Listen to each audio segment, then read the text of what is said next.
Welcome into the Harness Half Hour, proudly brought to you by HRNZ Marketing. Our guests today are John Denton, Racecourse Manager of Addington Raceway, Duncan Taylor, owner of the Great Lazarus, Grant Crabbe, breeder of Shartin, Dominique Dowding, CEO of Alexandra Park, Andre Poutama and Richard Wilson. Also stay tuned to find out how you can win a $250 voucher for New Zealand horse transport on inter-island travel. And here's today's headlines. Lazarus hits headlines worldwide with his win in the Dan Patch. He made the lead sports story on TV1 News on Saturday night and was massive in winning from post 9 in 1:48.8. I spoke to his owner, Duncan Taylor, straight after the race and we'll hear from him soon. Clive and Rona Mackay tasted Group 1 success as owners on Saturday night when Muscle Factory won the Group 1 Australian Gold Pacing Graduate, winning by a whopping 37 metres.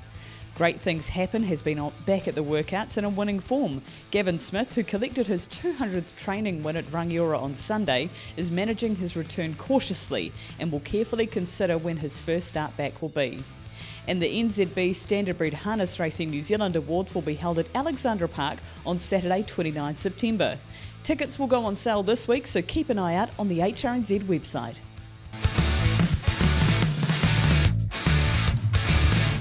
Well, as part of our podcast, we like to get out and about and talk to some of the people that make this industry tick over. And one of the great unsung heroes of harness racing is Racecourse Manager at Addington and John Denton. And John, we're standing here on a glorious winter day here at Addington Raceway. The tractor's out there turning the track over. And I guess a lot of people wouldn't realise just how much work goes into this role. Yes, Jess. The work following a race meeting is quite extensive. It's a matter of removing the pylons on the track. There's a fall of material that falls sort of down on the racing line. We pull the pylons out and put the graders on it, and what we're trying to achieve there is to have an even consistency of material right across the track so that we can work on that then through the week. Following that, if the weather plays up, we look at how best to prepare the track going forward for that meeting. And we'll go right back to the start, John. How on earth did you end up in this line of work? Was harness racing always a passion? Yes, it was. I was born and bred in the industry. My grandfather, father and now myself have been involved in the harness side of things. Dad ran a stud for a number of years and had a number of successful stallions, and I sort of followed on. He's trained not in a big way, but always had a handful of horses, and that always interested me. Turned my hand to the training and driving also, but following that there's a job and opportunity came up at Addington Raceway some 24 years ago now, so which is quite some time. I'm still here today, yeah. So 24 years in the role, John. What kind of training did you have to do initially? Did you kind of have an idea what was involved, or was it all hands-on learning? To be fair, Jess, when I first started I thought, this will be an easy role. But no, it turned out completely the opposite. I was lucky in the early days. I had a good tutor in the name of Charlie Anderson. Charlie has been involved here for a large number of years, and he had an in-depth knowledge of track maintenance.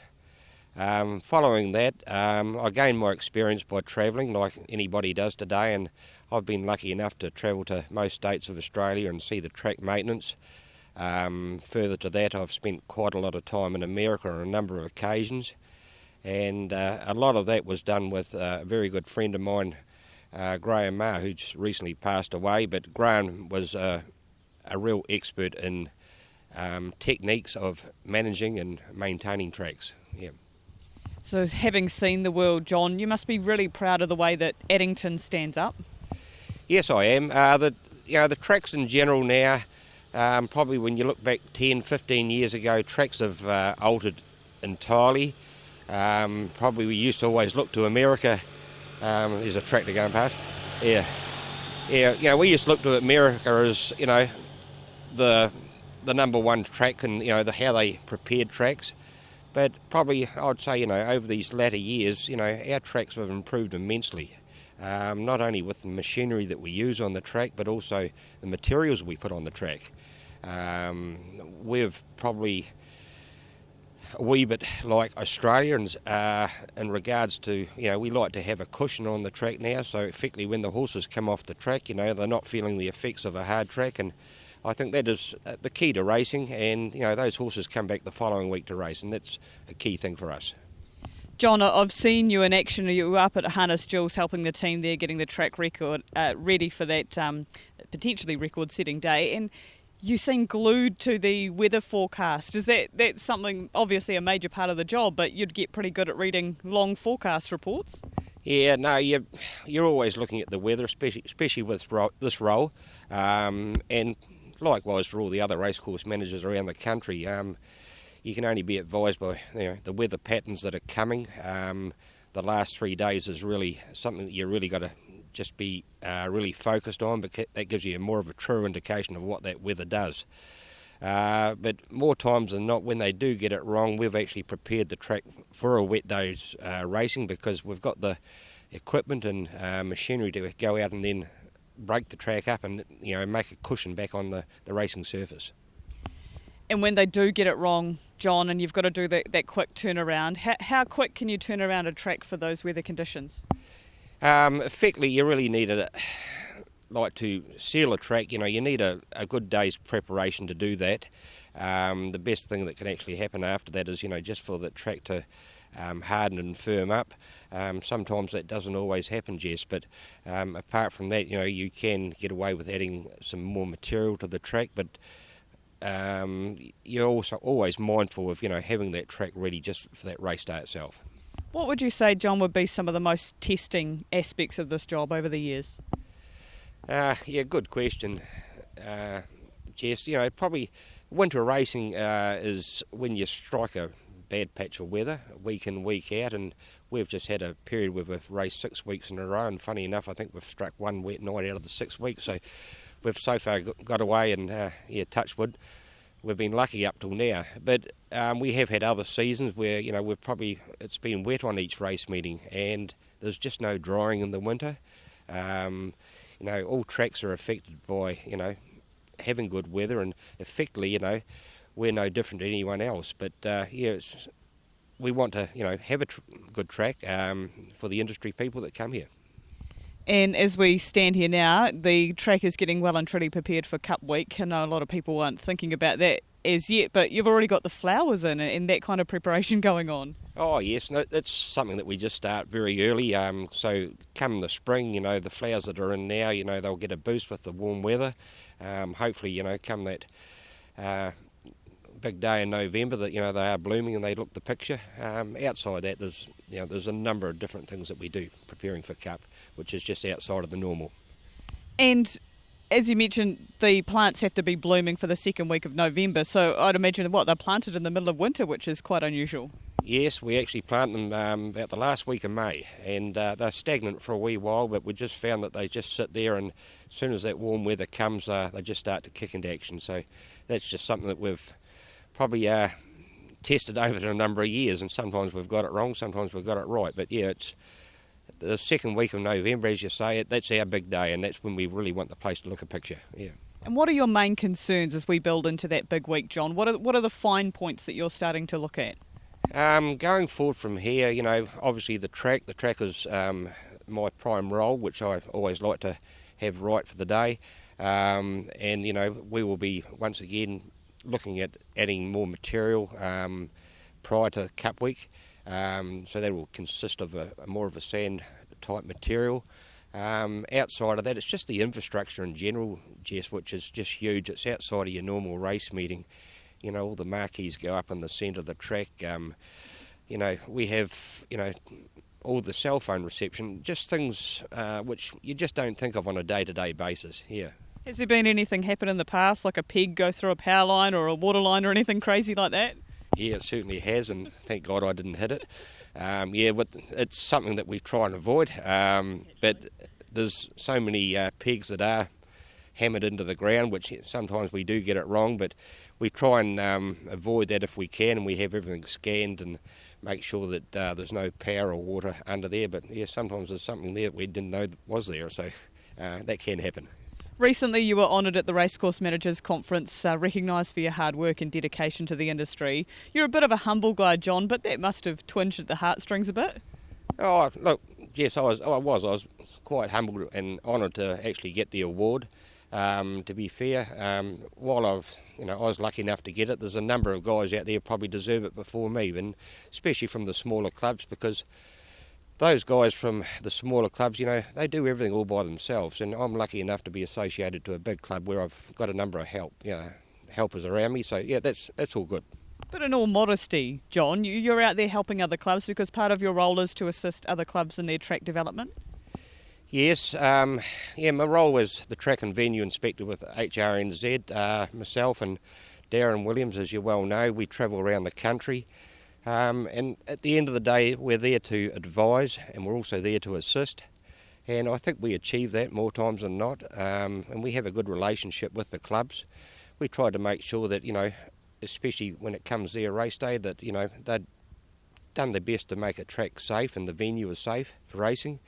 And, not only with my role, but Darren also covers a number of HRNZ issues which he can deal directly with the club, and that's something that, you just can't do over the phone. You're talking to them face to face, so it works well. And John, just finally, given all the responsibility you've got, not only with that role but also here at Addington, where does your job satisfaction come from? What's that moment that you go, yeah, I did good?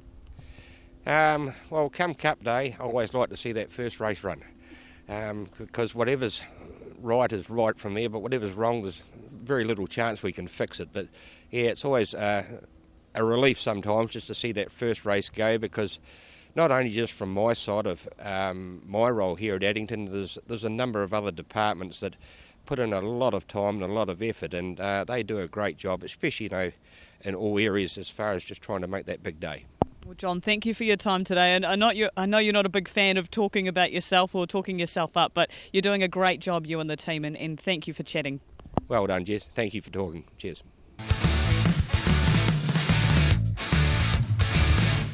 Well, at this point of the podcast, we check out what is making social media news headlines, and starting with New Zealand. Andre Poutama gets his first training win. Congratulations, Andre. That's on our Facebook and Twitter. Also, congratulations to Gavin Smith, who hit 200 training wins with his win at Rangiora on Sunday. Make sure you follow HRNZ on Twitter, Facebook, and we're also on Instagram. And from Australia, Muscle Factory wins the Group 1 Australian Gold Pacing Graduate for Clive and Rona Mackay. For more on that, you can follow Team Triton on Twitter. And from the USA and Canada, of course, headlines all abound, with Lazarus winning the Dan Patch. If you want the very latest on Lazarus and his campaign, you can follow his trainer, Jimmy Tactor, and also driver Yannick Gingras. And don't forget this month's competition. Thanks to New Zealand Horse Transport, you could win a $250 voucher to use on inter-island travel with New Zealand Horse Transport just by emailing your name and contact information to me, jess@hrnz.co.nz.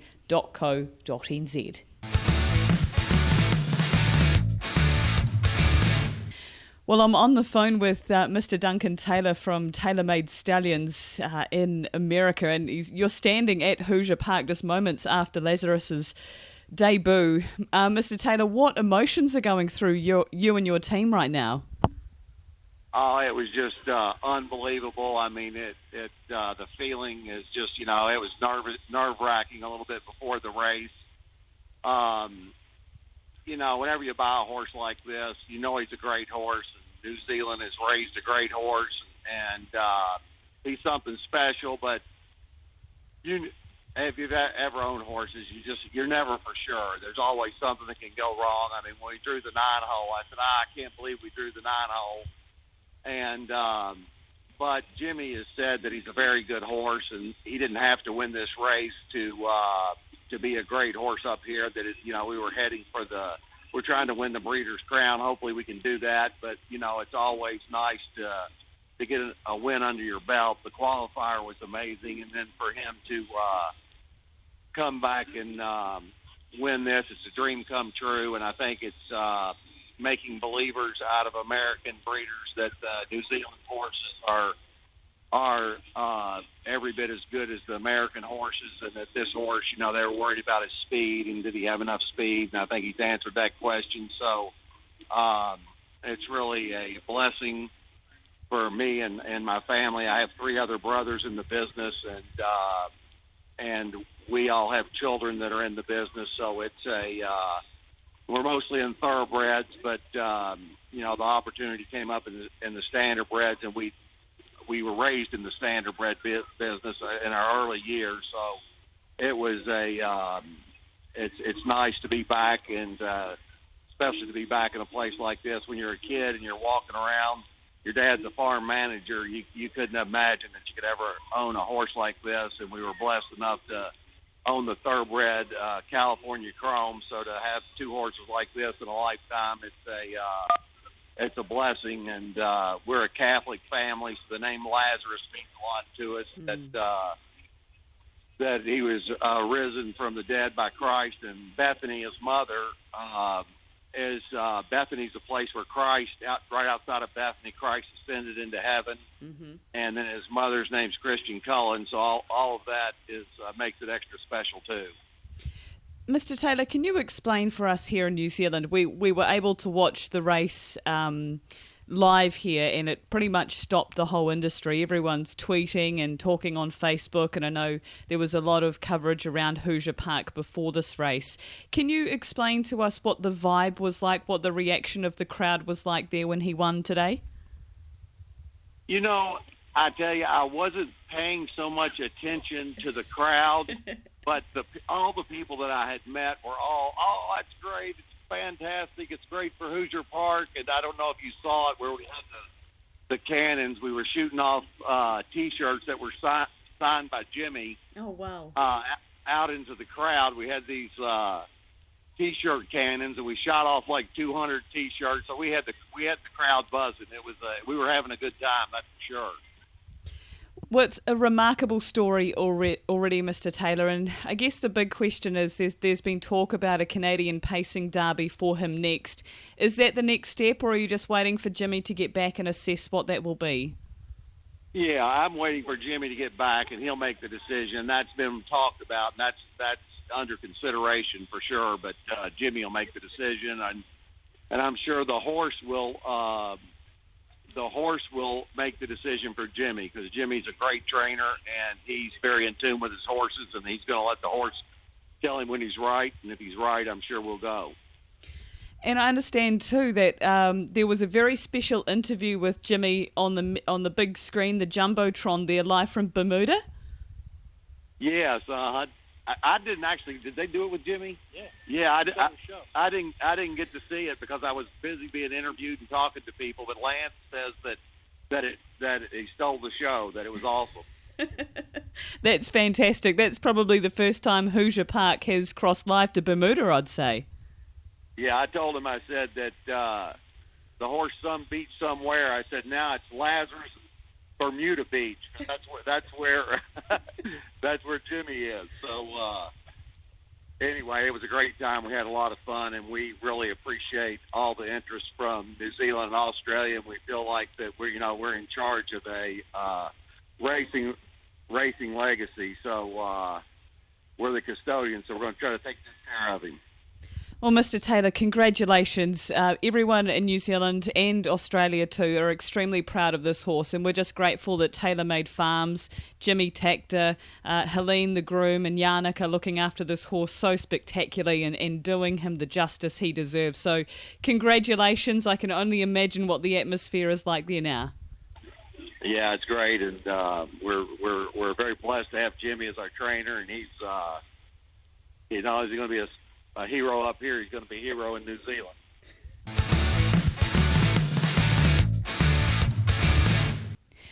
Well, one of our New Zealand breeders who'll be feeling on top of the world at the moment is Grant Crabbe. And Grant, of course, you are the breeder of Shartin, who is at this stage still the leading money earner in terms of paces in the USA. What are your emotions after her most recent win? Oh, well, it's 50 years of breeding, and it's a long way up and it's a long way down, and at the moment I'm right up there. Can you still believe, Grant, when Shartin left New Zealand as an unraced filly, the heights that she's reached? Oh, absolutely.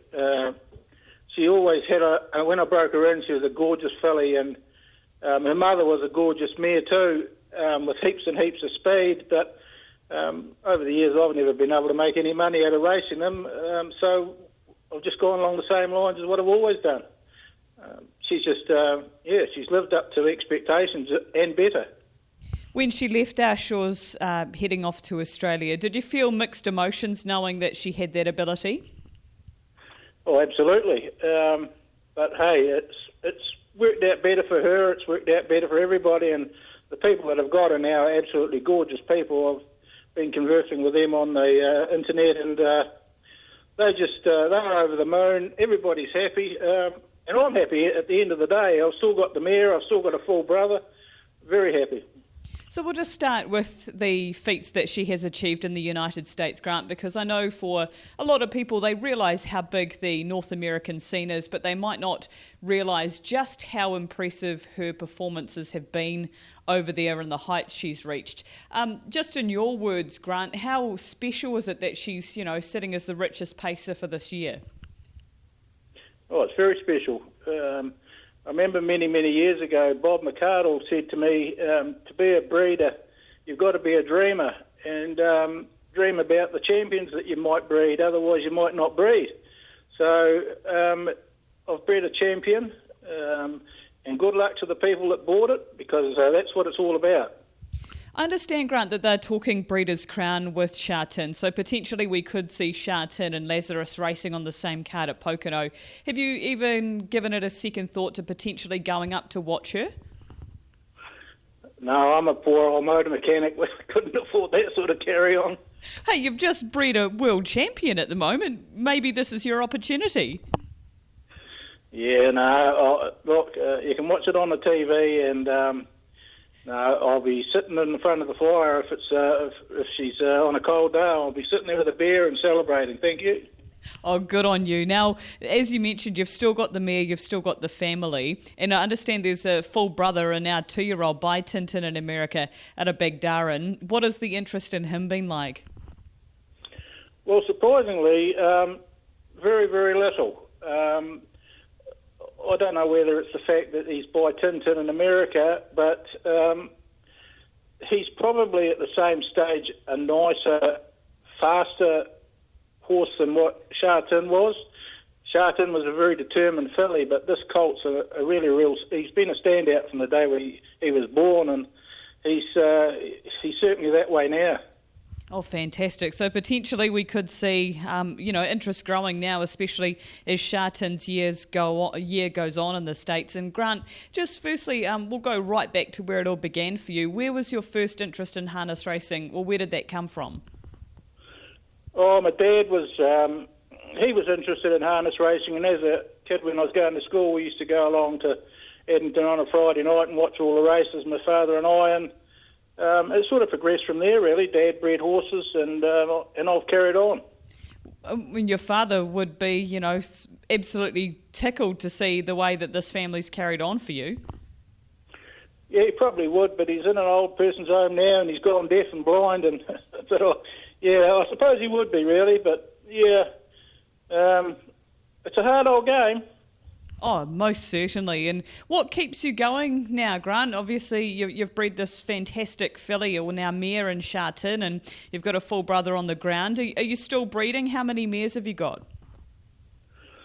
Yeah, I love the breeding side of horses. Not so much going to the races side of it. I love working with young horses, breaking them in, bringing them up. I love that side of it. I've got 3 mares. I've got Bagdar, and she's in foal of Rock and Roll Dance. I've got Cassie's Medley. She's the mother of 7.1. It was a good horse of my mate, George Burrows.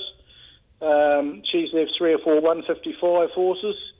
And I've just bought one at the mix sales. She's a half sister to JSA Boo by Art Major, and she's in foal of Rock and Roll Dance. Fantastic. So it sounds as if you're going to have a pretty busy breeding season coming up in terms of foaling, but are you going to send them all back to stud, given the success you've had?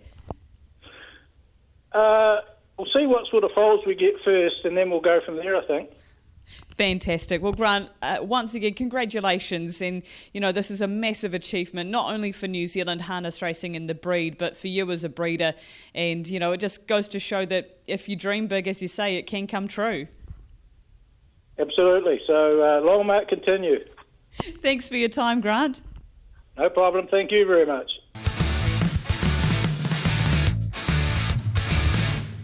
We're live here at Alexandra Park, Owners Night about to get underway, and chatting with CEO of Alexandra Park, Dominque Dowding. Dom, I know you've been on planes and in meetings and all over the show, but firstly wanted to have a chat to you about positivity and around the stakes going forward. Yeah, we're super excited about that. Next year we'll be going to $25,000 a race, which we're super excited about, because this is a great opportunity for people to get into ownership and start to get a return, which is what we're all about. So, and tonight's fantastic. We've got 250 people here, thanks to HRNZ joining us in this, and it's really thrilling. We'll get new owners hopefully. That is a bonus, and it certainly helps when you've got such fantastic stakes going forward. And did want to have a chat, Dom, about the building development and any updates there? Yeah, obviously it's been in the media, and it wasn't an easy decision, but we've had to replace the contractor with CMP. CMP's already hit the ground running, so we're really thrilled on Building A. Our contractors on Building B, Jen Allen, has still been outperforming and doing great as far as, building the two buildings that they have under their control. So all in all, we still have a profit coming through the development. We're still in good heart, but obviously it won't be as big as what we thought, And Dom, on your background, I thought it'd be great to find out a bit more about you. Obviously you're not from New Zealand originally, but where did your story begin? I started in Barbados. My family's from Barbados. Went to boarding school in England and then ended up in Canada for all my formal education. And I've just covered a myriad of different industries. I've been in radio, I've been in entertainment, I've been in technology, I've been in tourism and hospitality. So this place fits my background. This place fits your background, but what about harness racing? Harness racing's actually been in my family as far as my husband's concerned. He started going to Addington when he was 3 years old, and he then became a Canterbury Park steward. So I was part of that scene, as if you like, for a number of years, and so we know the harness racing family for a long time. Dom, your team are very forward-thinking. You're trying a lot of new things with theme nights and developments and having the blues here. What are your hopes for Alexandra Park in the future? Where do you see it going? We're one of the most gorgeous assets in the city's isthmus, and so my goal is to try and make this a destination again and bring Alexandra Park back alive again, but more importantly bring Auckland Trotting Club back to the fore, where it used to be the place that 30,000 people used to turn up. Now, will I get 30,000? Maybe not, but if I got 12, that would be fantastic. So, yeah, it's bringing her alive again. You're doing a fantastic job, you and the team, and thank you again for your support tonight at Owners Night. Good luck going forward. It's all sounding pretty positive. And thank you so much, Jess, for what you do for the industry, putting this out there, because it's important to hear our stories. So thanks again.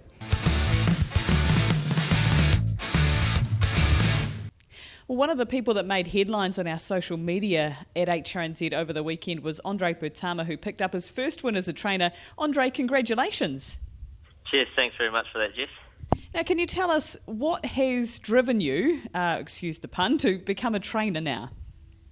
Well, it was probably my wife that got me up and going.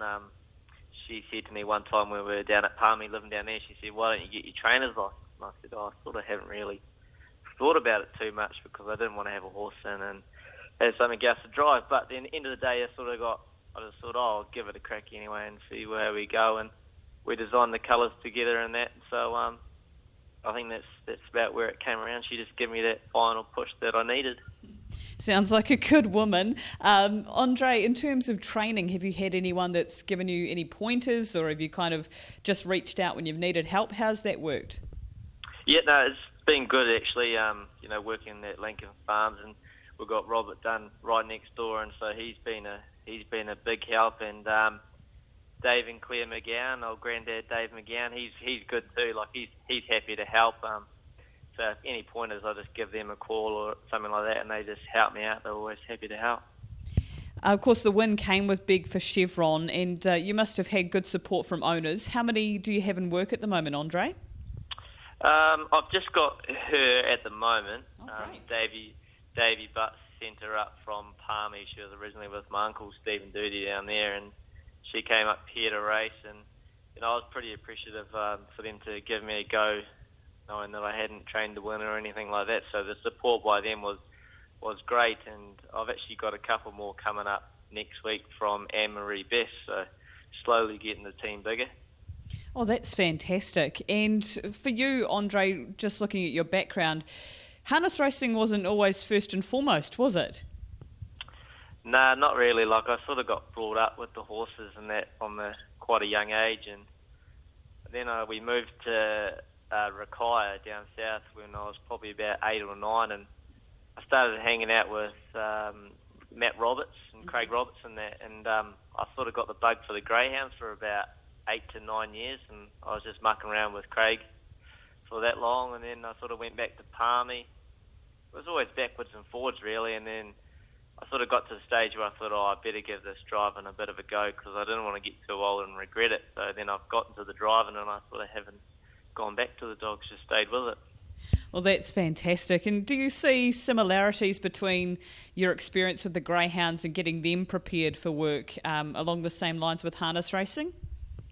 No, it's quite different, to be honest. Like your dogs, you don't tend to have to do too much, but with the trotters and that, you sort of got to do a little bit more work to get them up and going. So I suppose it's different, but it's good change. And you don't miss the greyhounds at all? Do you follow them even a little bit? Yeah, I miss the dogs, but I still try and watch them every now and then. You know, like I was with Brendan Cole for a wee while, and the season that they had was real good, and their operations just getting bigger and better. So yeah, I still try to follow a lot of the people. And Andre, going forward, balancing a training career now that looks like it's going to grow, and a driving career with a young family, how does that all work now?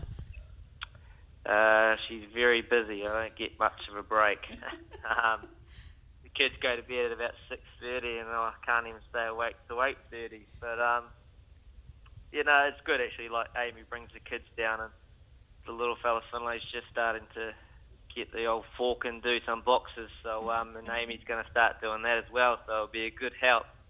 Fantastic. Yeah. Sounds like free child labour. Yeah, you could call it that. It doesn't cost much in wages. That's brilliant. And Andre, just before we wrap up, what are your goals for the rest of your harness racing career? Do you set yourself any goals that you want to reach, or do you just take it year by year? I sort of just take it as it comes and just hope that I can sort of do my best and have a good season. Like, it was amazing with the Joe Gym experience. Like, I still can't get over it. Like, it was just amazing how it happened, and I'll never forget what Nat Rasmussen said to me when we went past the line. She said, "Did you get me?" And all I could say was, "I hope so." But look, I'd like to get another Group 1 somewhere down the track, and maybe even a harness jewels. I've come close, so yeah, just keep going away and see what happens. Well, Andre, you're going from strength to strength, and a great ambassador for harness racing. We're glad that you chose harness racing over greyhounds. So keep up the great work. Beautiful. Thanks very much.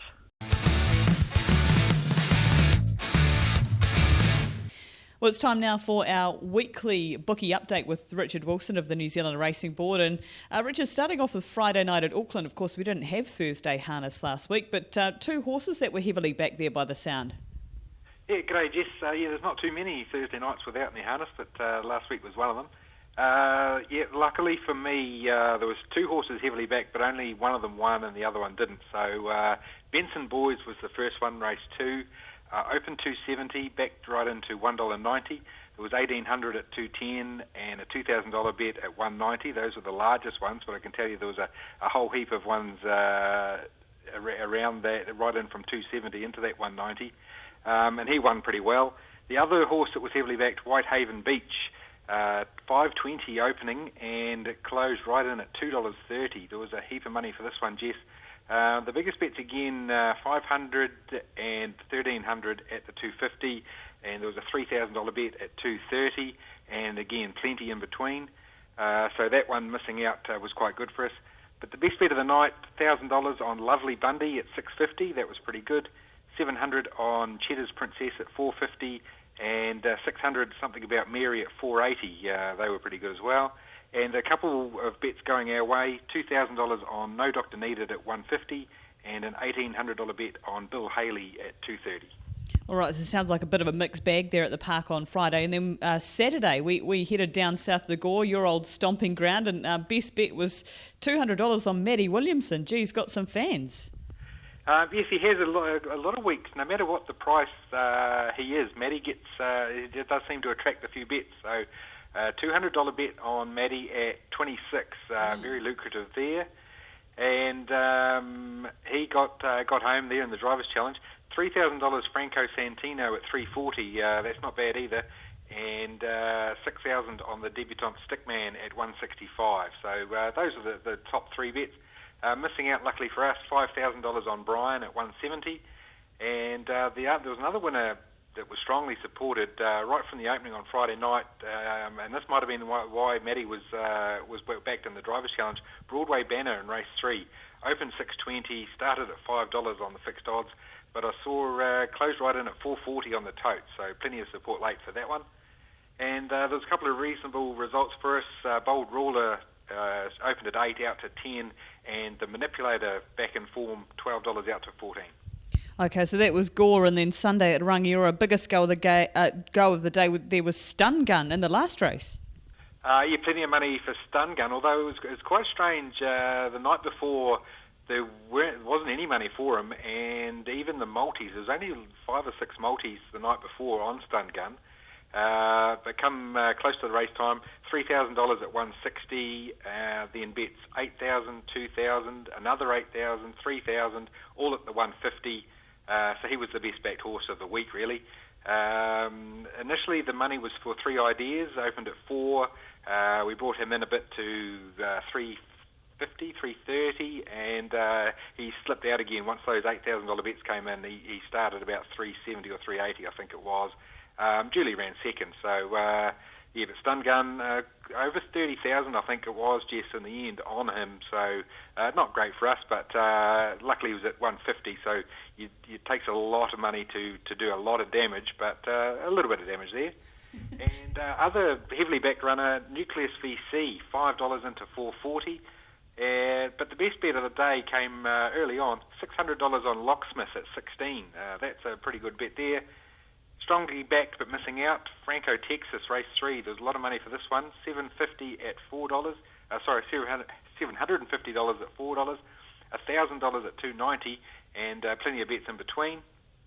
And also missing out for us, $2,000 on Cuckoo's Nest at $190, $2,000 on A Better Dancer at $550, and there were 2 $1,000 bets on Lazarus Jack at $220.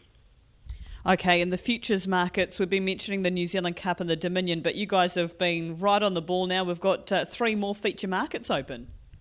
Yes, indeed, Jesse. The Aussie boys have come to the party as well. The Inter-Dominion finals are open. Inter-Dominion Paces is option 1995 and the Trotters 1996. And we've also opened the New Zealand Pacing Free-for-All 1984 and 1985 for the top 3 market there. So basically the same horses that we've got in the Cup book are in that free-for-all book. So you can have a bet onto those, and also open, of course, the Dominion 1986 and 1987. Okay, and the New Zealand Cup 1990 and 1991, they're not the year's editions of the races, but the option numbers for you. And Richard, you find a multi for us each week. This one started at 100. Yeah, not bad. This one on Friday night, Great Fantasy at $1.85, just around the top 3, which it ran second, I believe. And then Simon to win at $5, and the go of the night, Benson Boys at $2.10. So over pretty quickly, $100 turned into $1,943. Not a bad way to run the weekend, $100 into nearly $2,000. Nice work to that punter.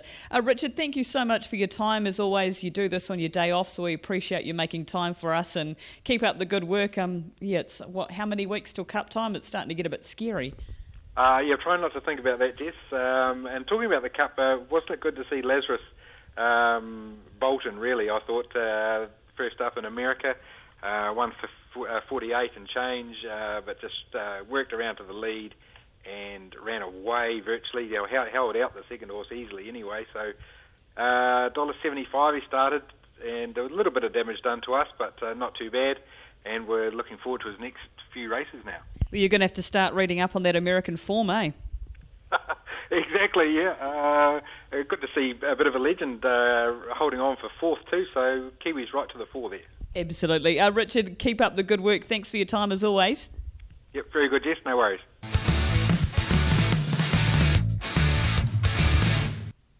Well, time now to check out what's coming up this week racing-wise. On Thursday night, we head to Cambridge. Friday, harness racing returns to Addington Raceway in Christchurch. And on Sunday, it's the Kura Harness Racing Club at Oamaru. It's the annual meeting where all owners are invited into the President's Room to enjoy owners' hospitality. This includes a barbecue courtesy of the club and Gerald Cayford, who's the president, and it's coming fresh from his bus, including whitebait patties, free entry on the day and free kids entertainment on course also.